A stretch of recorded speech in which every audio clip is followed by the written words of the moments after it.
Hello friends, हम लोग cell का बेसिक टर्मिनोलॉजी पढ़ लिए थे। अब हम लोग सेल के बारे में स्टडी करते हैं।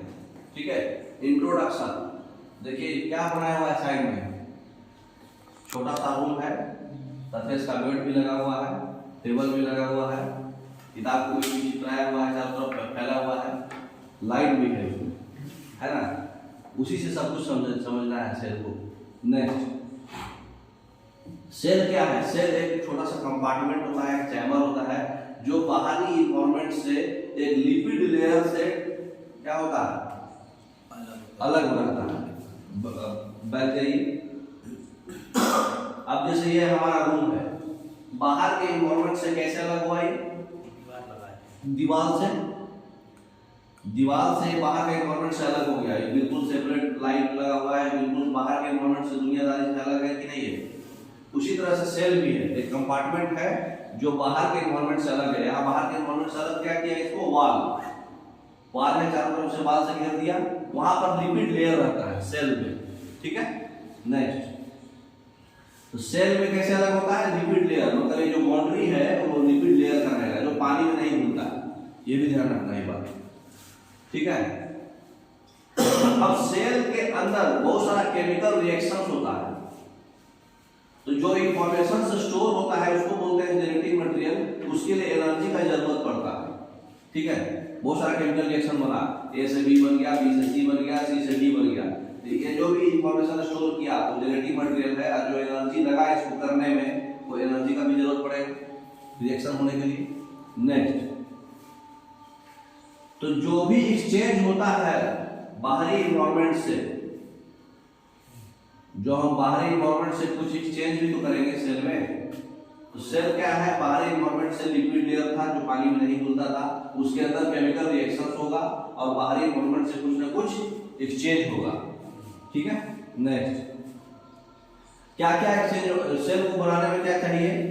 आउटर एनवायरनमेंट से सेपरेट करना है उसको, आउटर एनवायरनमेंट से एक्सचेंज होना चाहिए, और जेनेटिक मटेरियल होना चाहिए स्टोरेज के लिए, है ना। नेक्स्ट, इसमें दो तरह का सेल होता है, प्रोकैरियोटिक सेल और यूकैरियोटिक सेल। प्रोकैरियोटिक सेल और यूकैरियोटिक सेल में अलग अलग कंपार्टमेंट है। देखिए, यूकैरियोटिक सेल में कंपार्टमेंट के अंदर कंपार्टमेंट है, लेकिन प्रोकैरियोटिक सेल में सिर्फ एक ही कंपार्टमेंट रहेगा। बाहर उसको लिपिड लेयर से हम लोग जो है अलग कर दिए हैं, अंदर में रिएक्शन हो रहा है, बी से क्यू बन रहा है कुछ भी, और एक्सचेंज हो रहा है बाहर से कुछ माध्यम से।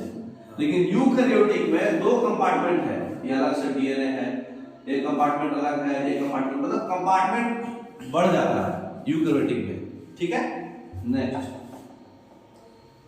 तो सेल जो होता है एक फंडामेंटल, स्ट्रक्चरल और फंक्शनल यूनिट है लाइफ का।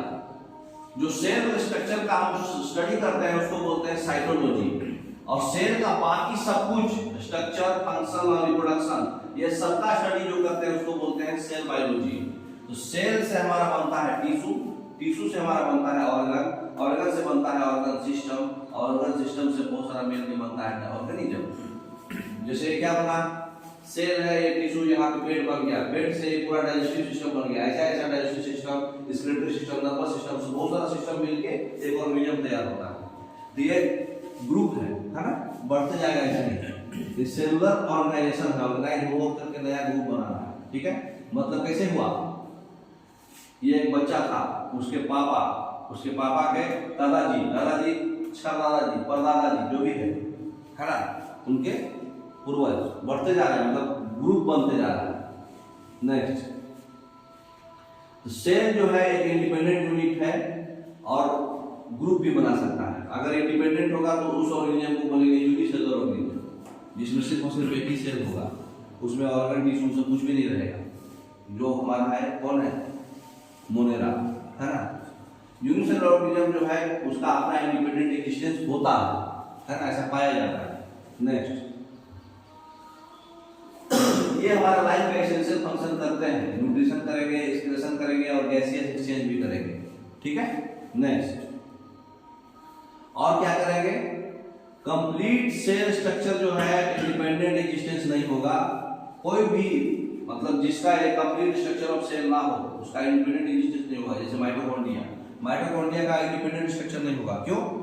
क्योंकि उसका कंप्लीट स्ट्रक्चर नहीं है ना सेल का, सेल के अंदर में है, तो सेल का एक कंप्लीट स्ट्रक्चर नहीं बना, अंदर में ऐसे ऐसे ऐसे ऐसे मुड़ा हुआ है। तो कंप्लीट स्ट्रक्चर अगर नहीं बना, उससे कम है, तो उसका इंडिपेंडेंट एग्जिस्टेंस नहीं होगा। ठीक है, इंडिपेंडेंट एग्जिस्टेंस उसी का होगा जिसका कंप्लीट स्ट्रक्चर बने। डिस्कवरीज क्या क्या हुआ वो हम लोग देखेंगे। रॉबर्ट को क्या डिस्कवर किए? सेल 1665 में हनीकॉम्ब का एक स्ट्रक्चर था, है ना। और एंटोनोविन ल्यूवेनहॉफ ये सबसे पहले लाइव सेल देखे थे, और सेल थ्योरी भी यही दिए थे, स्टीडन एंड स्वान इनके मदद से। तो एंटोनोविन ल्यूवेनहॉफ जो है सबसे पहले लाइव सेल देखे थे, और ये जो है हनीकॉम्ब स्ट्रक्चर में, मधुमक्खी का छत्ता बोलते हैं जिसको, हनीकॉम्ब स्ट्रक्चर में एक स्लाइस लिए थे, उसको कंपाउंड माइक्रोस्कोप से देख करके रॉबर्ट हुक जो है सेल के बारे में बताए थे, जो कि डेड सेल था। लाइव सेल कौन देखे थे?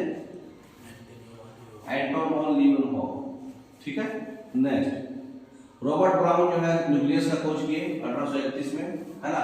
इलेक्ट्रॉन माइक्रोस्कोप से सबसे पहले अर्नेस्ट रस्का और मैक्स नॉन ये इलेक्ट्रॉन माइक्रोस्कोप से देखे सेल को, और फिर पूरे सेल का डिटेल्स बताए, पूरा डिटेल्स। तो पूरा डिटेल्स कौन बताए? अर्नेस्ट रस्का और मैक्स नॉन। ठीक है, नेक्स्ट सेल थ्योरी अभी कौन दिया आपको? स्टीडन एंड स्वान, अभी बताया था आपको। स्टीडन एंड स्वान जो है सेल थ्योरी का खोज किए थे। जर्मन बोटनिस्ट है ये माल्थियस स्टीडन, ये बताए थे कि प्लांट जो है बहुत तरह डिफरेंट टाइप्स ऑफ सेल से बना हुआ है, उसी पर ये सेल थ्योरी बताए थे। सेल थ्योरी मतलब फॉर्मुलेट किए थे। एक और ब्रिटिश के जूलॉजिस्ट थे थियोडोर स्वान, ये बताए थे कि सेल जो है बहुत पतला लेयर है जिसको प्लाज्मा मेम्ब्रेन बोलते हैं। सबसे आउटर मेम्ब्रेन जो होता है ना सेल वॉल के अंदर, सेल वॉल के जस्ट पास। और बताए थे कि एनिमल्स और प्लांट्स जो है यही सेल्स और प्रोडक्ट ऑफ सेल्स से ही बना हुआ होता है। जितना भी एनिमल्स है खाली सेल्स और सेल्स के प्रोडक्ट से ही बना हुआ है, और उसके अंदर कुछ भी नहीं है ना। ये कौन बताए थे? स्वान। यही सेल थ्योरी बताए थे दोनों मिल के। तो हु प्रपोज्ड दैट, ये जो है स्वान ज्यादा कुछ दिए थे, स्टीडन तो थोड़ा कुछ दिए, लेकिन स्वान ज्यादा कुछ दिए थे। ये बताए कि एनिमल्स और प्लांट जो है सेल्स और प्रोडक्ट ऑफ सेल्स से बना हुआ है ना, ये बताए थे। नेक्स्ट सेल थ्योरी का ड्रॉबैक क्या था? ये नहीं बताया था कि नया सेल कैसे बना, इससे सेल जो है नया सेल्स कैसे बना पाया अपने सेल से, है ना। फिर सेल थ्योरी को फिर रॉडॉल्फ विर्चो बताए बढ़िया से, वो एक्सप्लेन किया कि सेल्स डिवाइड होता है और नया सेल प्री एग्जिस्टिंग सेल से बनता है। तो सेल थ्योरी को मॉडिफाइड करके बताए कौन? Rudolph Virchow. इनका स्टेटमेंट था कि जितना भी लिविंग ऑर्गेनिजम्स है वो सेल से बना हुआ है और सेल्स के प्रोडक्ट से बना हुआ है, लेकिन जितना भी सेल्स है वो एराइज कैसे होता है? प्री एग्जिस्टिंग सेल से ही बनता है। जो सेल्स ऑलरेडी एग्जिस्ट कर रहा है उसी से बनते बनते दूसरा सेल्स बनेगा, कुछ नया नहीं होगा। समझ रहे? नेक्स्ट तो सेल थ्योरी यही बताया गया था कि स्टीडन जो साइंटिस्ट है ये बताया बहुत सारे प्लांट्स को एग्जामिन किए और बताया कि जितने भी प्लांट्स है वो डिफरेंट काइंड ऑफ सेल्स है जिनका टिश्यू बनेगा। ठीक है, सेम टाइम जो है थियोडोर बताया थे। ठीक है, तो ये जो है सेल थ्योरी का इतना बड़ा, हम लोग जो है इसके बारे में डिटेल जो है अगले क्लास में पढ़ेंगे। ठीक है, आज के लिए इतना ही। Okay, thank you.